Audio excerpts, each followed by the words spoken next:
Hey, what's up, everybody? Welcome to Dad's Expensive Hobby. What's up?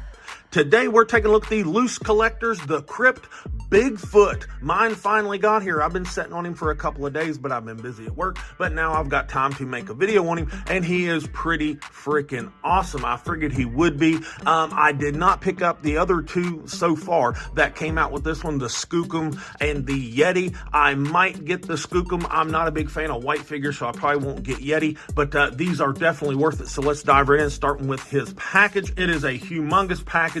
I've got my camera scooted way far back, but I love loose collector packaging, especially for the big ones, because they put fantastic figure images on them. That figure image looks really awesome. Says Bigfoot down there, and the Crypt. Not much on the side, but it's another good image. And on the back, they've got a different image of Bigfoot right there, looking awesome, and then an image of all three of them from this wave, and they look really cool. And right there, it says some stuff about Bigfoot if you want to pause the video and read it. My only complaint about loose collector packaging on their big guys is they don't put a window on it, and I don't like that because I don't know what's inside. What's in the box?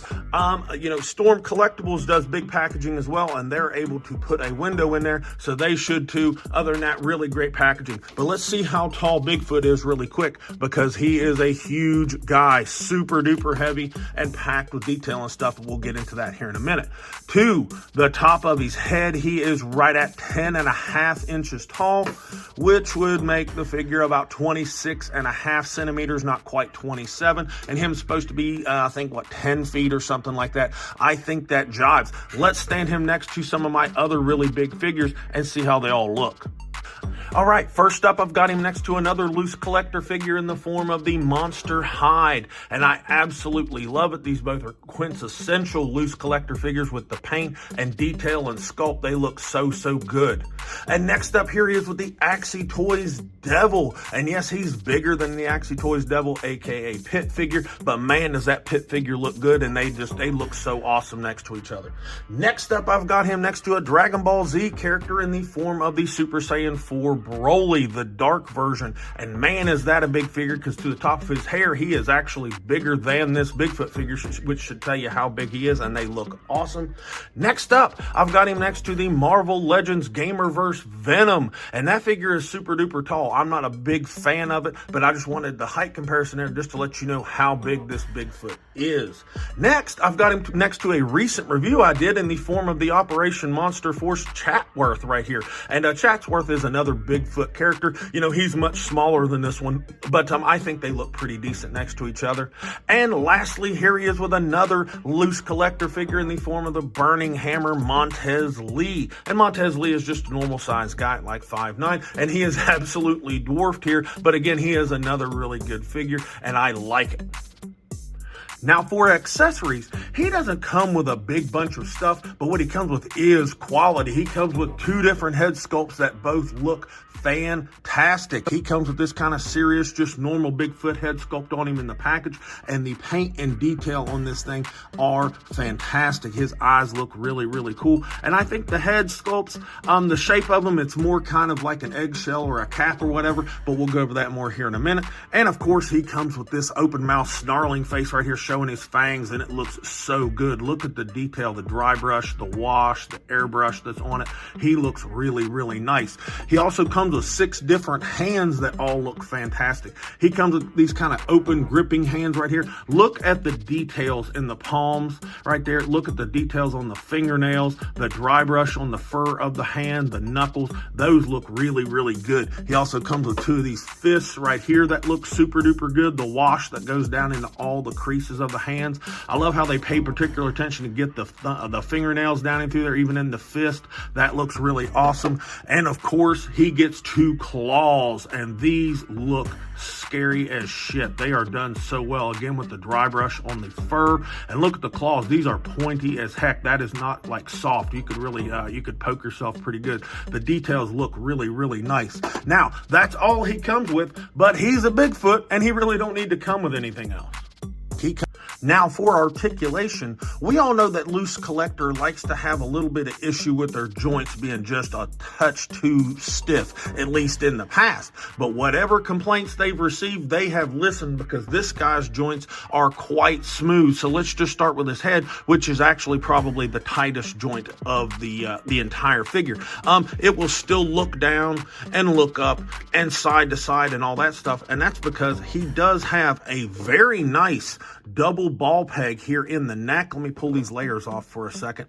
Nice long peg, big ball to move around. It's still fairly tight as far as this joint, but it's honestly just this joint on the figure, and it's definitely not as tight as, you know, historically Loose Collector figures have been. So I actually like it, and I like these little layers that we've got to lay over here to hide some of the mechanics of the figure. Just lay that layer right there, and then that layer right there, and you can finagle it around. Remember how I showed you this is kind of an egg-shaped type of head sculpt. So when you pop it back on, you can kind of finagle these little pieces around here to kind of hide that, and then you move the head forward just a little bit, and it removes any of that lollipop look, and I like that a lot. Shoulders, look how smoothly I move those shoulders. I have not heated this figure up. He comes up to a little bit above 90, so that is fantastic.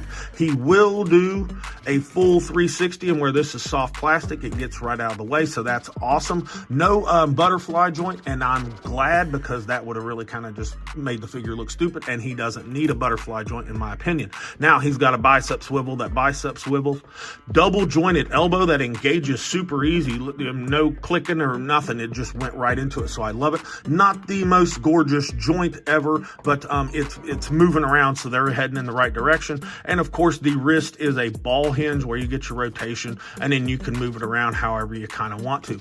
Down here in the abdominal break, he has a double ball peg, and you're going to get some movement out of it, not the most ever, but he'll crunch forward, he'll lean back, and I like how the sculpt is still there, and you'll get your twist and tilt, so very, very nice. Now down here in the waist, there is another ball peg. It is slightly tighter than that one, but it'll add to it, but not too freaking much. I'm not going to lie to you, you're not going to get a lot of twist out of it, but just enough to nuance a little bit further. Now this diaper piece right here, I do have somewhat of a complaint about it because it's loose. It looks like he's lost some weight or something, but it still looks pretty good, just a little bit loose, but it's sculpted and painted nice, and it's soft plastic or whatever. The hips, look how easily these hips move out into a full split, and it's just ball peg technology up in there. You know, Bigfoot doing full splits is crazy. Decent front kick, better than a Hulk figure from Marvel Legends, so not too bad. And like I said, this is soft, so the leg will kick back as well, if that's, you know, if you're into martial arts Bigfoot. Thigh swivel, that works pretty darn good. Double jointed knee, look how easily that moved right into a full range of motion, tons of range. Proportions are a little bit off, but I'll take it. It's Bigfoot, you know, and so you can kind of go with whatever you want as far as his proportions are concerned there. Now he has no shin swivel. This is soft plastic down here around the ankle, but his ankle is a hinge, so it'll go down a little, not much up, but you know, it goes down, not much up. I can't really get any rocker out of mine, but you know, he's not going to be in some super kind of dynamic pose anyway. No peg hole in the bottom of the foot, and he has a toe hinge that is decently placed. Those aren't my favorite joint in the world. Does have a big step right there. You know, I don't really like that, but it is tight enough to hold the weight of the figure, and it's not super duper ugly. So articulation wise, this guy absolutely exceeded my expectations. Final thoughts on the Loose Collector Crypt Bigfoot figure right here. I think this guy is pretty awesome. If you are into big, hulking, heavy figures with lots of paint and detail, beautiful sculpt and stuff, you will absolutely love this if you can find it for retail, because once these things go away, they are going to get expensive. I'm talking probably $200+ a piece. You'd better get one now while they're just $100, and I will go ahead and say they are worth it. I love Loose Collector. Now that I'm seeing that they are changing up their joint systems a little bit and making them a lot smoother and, you know, better to handle, I will probably continue to buy them. There was a point in time when I was thinking about not buying them just because they didn't really move. They were just pretty statues with a lot of, you know, with joint cuts, and they didn't move real well. But now that this moves really well, things are looking up for Loose Collector. I will give this thing a B+. Very, very solid figure. Highly recommend you pick one up. Check it out on BBTS, because I know it is sold sold out on 5K Toys. Anyways, like, subscribe, share, all that good stuff. This has been Dad with Dad's Expensive Hobby, and I'll talk to you all in the next video.